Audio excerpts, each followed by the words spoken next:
5인 이상 집합 금지 조치로 이번 설에 대가족이 모이는 건 불가능해 보입니다. 귀성을 만류하고 포기하는 사람들이 늘고 있습니다. LP가스 폭발 사고가 연이어 발생했습니다. 개인이 관리하는 LP가스는 특히 겨울철 각별한 주의가 필요합니다. 남강댐 치수 증대 사업을 놓고 지역 반발이 거센 가운데 피해 보상 범위를 확대하는 내용의 법 개정이 검토되고 있습니다. 환경부는 난색을 표하고 있습니다. 무기계약직 전환을 놓고 논란을 빚은 경남교육청이 전체 채용 인력의 20% 정도만 공개 경쟁으로 선발하는 방안을 내놨습니다. 여러분 안녕하십니까? 뉴스데스크 경남 시작합니다. 다음 주면 벌써 설 연휴입니다. MBC 경남은 코로나19 속에 달라진 설 연휴 모습 등을 담은 기획 뉴스를 마련했습니다. 먼저 코로나19 확산세가 꺾이지 않으면서 5인 이상 집합 금지 조치가 설 연휴 마지막 날까지로 연장됐습니다. 여러 가족이 모이는 건 자체가 불가능해졌는데요. 고향 부모들은 이번 설에도 오지 말라며 만류하고 일찌감치 귀성을 포기하는 직장인도 늘고 있습니다. 문철진 기자가 보도합니다. 의령의 한 마을, 설 명절에 고향 방문을 자제해달라는 현수막이 내걸렸습니다. 꺾일 줄 모르는 코로나19 기세에 지난 추석에 이어 설에도 마을 주민들이 뜻을 모았습니다. 아들, 딸내들, 며느리들 다 코로나 때문에 집에서 편하게 쉬고 설 쉬고 코로나 조용하면 만나자 우리. 명절에도 가족들이 모일 수 없는 상황이 안타깝지만 코로나19를 빨리 끝내기 위해선 어쩔 수 없습니다. 코로나 때문에 힘든 시국인데 이렇게 왔다 갔다 하면은 안 될 것 같아서 우리가 그렇게 현수막을 걸었습니다. 설 연휴에 5인 이상 가족 모임 자체가 사실상 불가능해지면서 귀성을 포기하는 직장인들도 늘고 있습니다. 웃돈을 주고도 구하기 어려웠던 설 연휴 기간 항공편과 고속버스 승차권은 연휴를 불과 일주일여 앞둔 아직까지 남아 있습니다. 거리 두기와 또 5인 이상 집합 금지에 적극 동참하고자 작년 추석도 그렇고 올해 설도 마찬가지로 집에서 조용히 지내려고 합니다. 작년 9월 달에 이쁜 딸을 얻었습니다. 근데 부모님께서 손녀 걱정을 하셔가지고 올라오지 말라는 당부가 있었습니다. 그래가지고 포기를 좀 했습니다. 아쉽지만. 경상남도를 비롯한 자치단체들도 고향 방문 자제를 호소하고 있습니다. 출향인들에게 서한문을 보내는가 하면 SNS 등을 통해 고향 방문 안 하기 캠페인을 벌이는 등 설 연휴 이동량 줄이기에 행정력을 집중하고 있습니다. MBC 뉴스 문철진입니다. 이번엔 안타까운 소식입니다. 중학생 선수들이 탄 축구클럽 버스가 내리막길에서 중앙선을 넘어 가로수를 들이받았습니다. 중학생 1명이 숨졌고 31명이 다쳤는데 이 버스는 사고가 날 때까지 속도를 줄이지 못했습니다. 신동식 기자가 그 현장 다녀왔습니다. 경남 산청군 단성면의 한 지방도로, 앞 유리창은 산산이 부서졌고 버스 앞부분은 형체를 알아보기 힘들 정도로 찌그러졌습니다. 오늘 낮 12시 반쯤 남양주FC 축구클럽의 중학생 선수 28명과 감독, 코치 등 모두 32명을 태운 버스가 내리막길을 달리고 있었습니다. 그런데 갑자기 중앙선을 넘어 건너편 도로 옆 나무와 충돌했습니다. 버스에 타고 있던 중학생 선수 1명이 병원으로 옮겨졌지만 숨졌습니다. 또 버스 기사와 다른 학생 등 3명이 크게 다쳤고 나머지 28명은 경상을 입어 치료받고 있습니다. 사고가 난 버스는 학생들을 태우고 숙소로 출발해 내리막길을 내려오다 사고가 난 것으로 파악됐습니다. 이들은 대부분 경기도 남양주의 중학교에 재학 중인 학생들로 확인됐습니다. 동계 훈련을 위해 산청에 온 학생들은 오는 10일까지 이곳에서 열리는 연습 경기에 참가하고 있었습니다. 경찰은 충돌 순간까지 버스가 속도를 줄지 않았다는 탑승자들의 진술을 토대로 졸음 운전이나 브레이크 파열의 가능성을 열어두고 원인을 조사하고 있습니다. 종합적인 가능성을 열어두고 지금 국가소라든지 공단하고 이렇게 협업해가지고 저희들이 사고 원인을 밝혀내려고요. 남양주시는 현재 대책본부를 설치하기로 했고 산청구는 12개 축구팀의 동계 훈련 일정을 모두 취소한 채 사고 수습에 나섰습니다. MBC 뉴스 신동식입니다. 어제와 오늘 경남의 주택가에서 LP가스 폭발 사고가 잇따라 발생했습니다. 9명이 다쳤는데 겨울철에 이 같은 LP가스 폭발 사고가 왜 이렇게 많은지, 또 주의할 점은 뭔지 서창우 기자가 전해드립니다. 경남 창원시 마산 하포구의 주택가. 1층짜리 주택이 폭격을 맞은 듯 주저앉아 있습니다. 보시다시피 제 뒤로 부서진 건물 잔해들이 널브러져 있는데요. 당시의 충격이 얼마나 컸는지 엿볼 수 있습니다. 어제 저녁 집주인 81살 A씨가 저녁 준비를 하기 위해 가스레인지에 불을 켜는 순간 이 집에서 사용하던 LP가스가 거대한 소리와 함께 폭발한 겁니다. 소리 엄청나게 컸지. 지진 난 줄 알았는데 이쪽으로 오니까 골목에 외등이 꺼져가 있어요. 이 사고로 A씨를 비롯해 이웃 주민 등 7명이 화상 등 중경상을 입었습니다.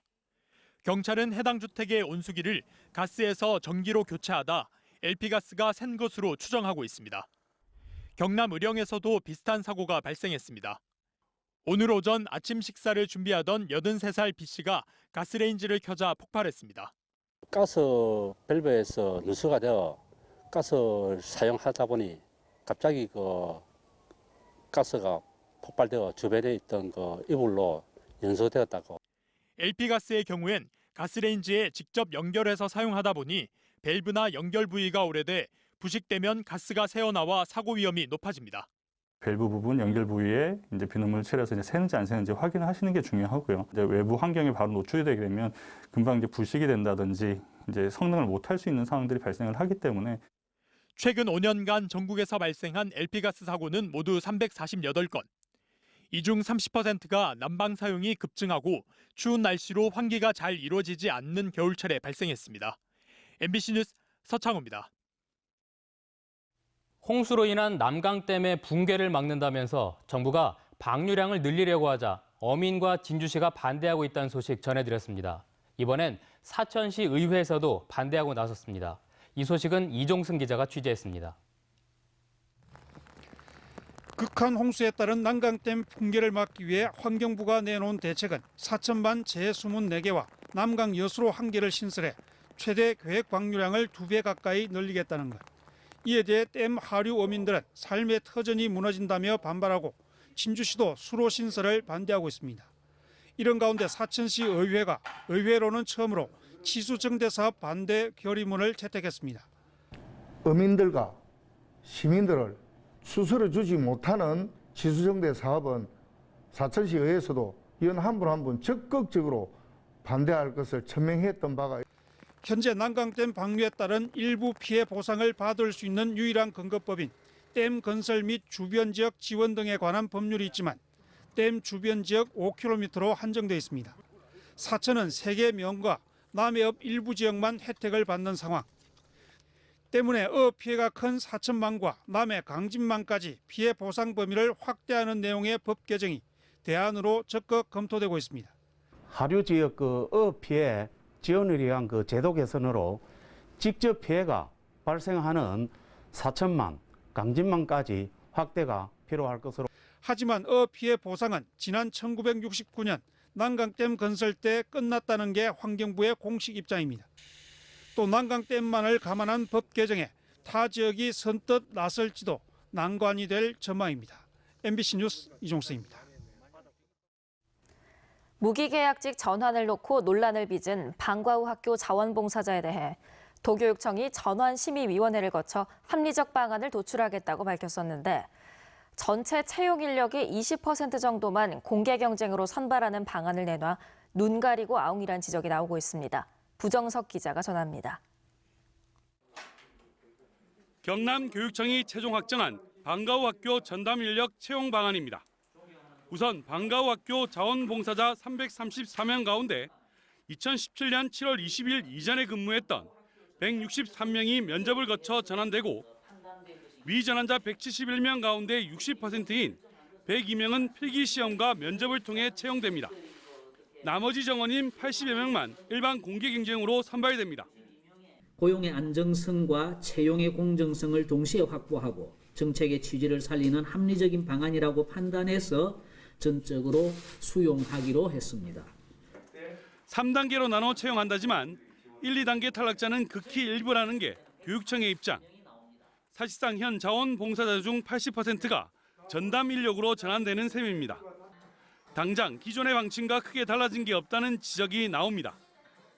공개 채용 인원이 20% 정도로 낮은 데다 이마저도 기존 자원봉사자에게 가산점을 줘 공정하지 못하다는 겁니다. 300여 명을 채용하는 전환심의위원회 회의도 단 한 차례만 열려 요식행위라는 비판이 쏟아집니다. 교사들의 의견을 끝까지 반영이 안 되고, 그리고 이제 방과후를 잘 알지 못하는 사람들끼리 협의회를 구성해서 이렇게 요식적인 절차를 거친 거에 대해서 너무 속이 상하고. 경남교육청은 늦어도 5월까지 방과후 학교 전담 인력 채용을 마무리하고 현장에 투입할 계획입니다. MBC 뉴스 구정석입니다. 4월 7일 의령군수 재선거에 직전 이선두 군수와 같은 당인 국민의힘 후보들이 대거 몰려 과열 양상인데요.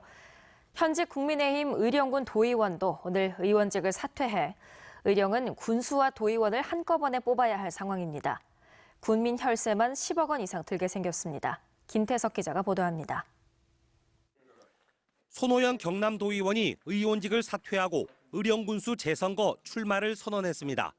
이미 국민의힘 공천을 신청한 5명 중 1명인 손 의원은 특정인을 염두에 둔 단수 후보 결정은 반대한다며 배수진을 쳤습니다. 경선을 하면 승복하겠다고 말해 단수 후보 추천 시 무소속 출마도 염두에 두고 있는 것으로 보입니다. 마지막에 위원장을 비롯해 우리 공심 위원님들께 공정한 우리 국민 경선을 하는 것이 맞지 않았고, 이로써 4.7 재보궐선거는 의령군수 재선거와 도의원 의령군 선거구 보궐선거를 비롯해 모두 5곳으로 늘어났습니다. 군수 재선거 관리 비용만 8억 원 이상, 후보 선거 보전 비용에다 도의원 보궐선거까지 합치면 10억 원 이상이 투입될 전망입니다. 공직자들이 국가 돈을 너무 가벼이 여긴다는 거죠. 이 의령이라 이게 조그마한 10억이 적이 아니잖아요. 국민의힘 경남도당은 의령군수 재선거에 단수 후보를 선정할지 경선을 치를지 이번 주 결정할 계획입니다. 민주당은 다음 주쯤 김춘규 후보를 단수 후보로 확정할 것으로 보입니다. 양당은 도의원 의령구 선거구의 경우 선관위의 보궐선거 공고 등 절차를 밟아 다시 공천 작업에 들어갈 예정입니다. MBC 뉴스 김태석입니다. 다음은 희망 2021 이웃돕기 성금을 보내주신 분들입니다.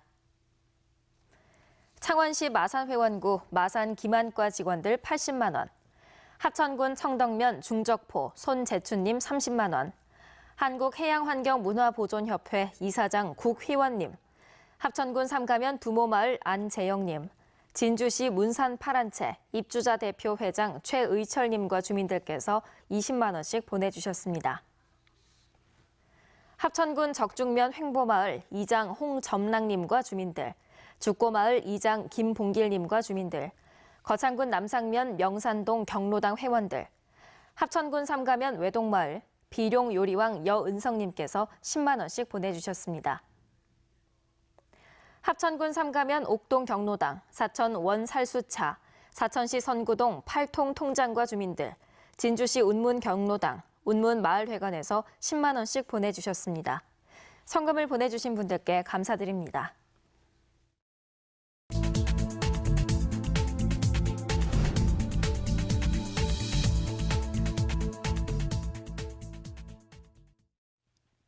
오늘 경남엔 9명의 확진 환자가 발생해 사흘 연속 10명 이하를 기록했습니다. 해외 입국자 1명을 제외한 8명이 지역 감염으로 6명은 확진 환자의 접촉자이고 2명은 감염 경로를 조사하고 있습니다. 거제의 확진 환자 3명은 해수 보양온천 관련이며 김해와 밀양, 창녕 등지에선 확진 환자와 접촉한 시민이 확진됐습니다. 경남의 최근 일주일 동안 일일 평균 확진자는 15.4명으로 한 주 전보다 소폭 하락했습니다. 창원시가 12억 원을 들여서 유흥주점을 비롯한 집합금지업소에 50만 원씩 재난지원금을 지급했습니다.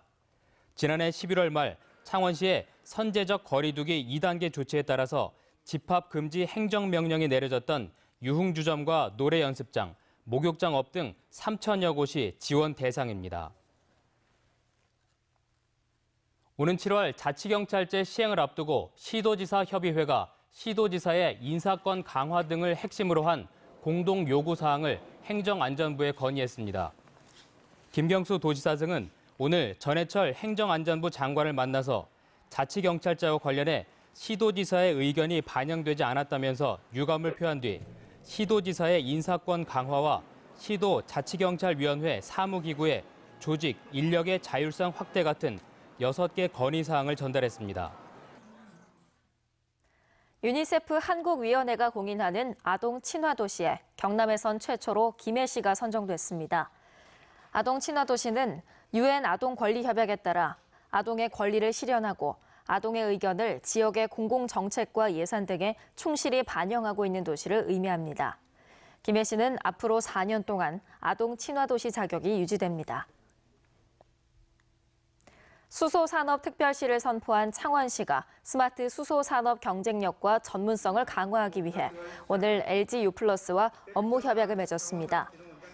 창원시와 LG유플러스는 이번 협약으로 스마트 수소산업정책 수립과 정무 공모사업 참여를 비롯해 전국에서 처음으로 도입한 수소 시내버스에 5G 통신과 정보통신 기술을 적용하는 스마트 기술 개발에 힘을 모으기로 했습니다. 축제 공동 홍보와 관광지 할인, 어도 개보수 등 다양한 사업을 함께했던 진주시와 산청군이 상생 발전을 위한 교류 협력 사업을 확대하기로 했습니다. 두 시군은 올해 진양호와 경호강을 따라 자전거 도로를 연결하는 사업을 완공하고 교류 사업을 생활체육으로 확대하는 등 진주와 산청을 하나의 생활권으로 묶는 새로운 사업을 발굴해 추진하기로 했습니다. 경제정의실천 시민연합이 21대 국회의원 300명 본인과 배우자의 농지 소유 실태를 조사한 결과 국민의힘 강기훈 의원이 소유한 창원 15억 원의 농지가 국회의원 가운데 가장 비싼 것으로 나타났습니다. 강 의원이 소유한 농지는 1,700여 제곱미터, 즉 3,200평을 넘는데 면적으로는 국회의원 가운데 7번째입니다.